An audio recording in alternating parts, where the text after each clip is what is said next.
Sin embargo, cuando estaba activo, trabajé en el plan de la plataforma de sistema criminológico y llevaba la contabilidad del caso Terón. ¿Se acuerdan del caso Terón? Llevaba como dato el caso de Río Chiriquí. ¿Se acuerdan del caso de Río Chiriquí? Llevaba como estadística el caso de Río Caña. El caso de Ezeiza. Y el caso triste y de terror, que no pasó en México, que no sucedió en la ciudad capital, que pasó en nuestra geografía de la comarca.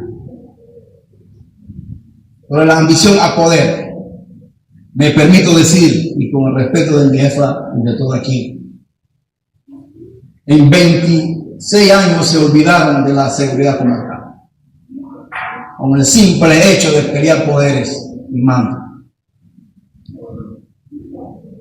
Preocupado por eso es que hoy, gracias a Dios, de manera, por así decir, contra todas las adversidades, el mes pasado terminamos el 9º curso de Bugoday en la comunidad de Río Veracruz, con la participación de ingenieros, licenciados, profesores, que hoy no tienen trabajo en la comarca del Nuevo Empleo, que ahora hoy es Bugoday porque vieron una oportunidad en el plan de Bugoday. Y quiero decirle a todos los que están aquí, no crean que los que hoy son Bugoday no saben quién.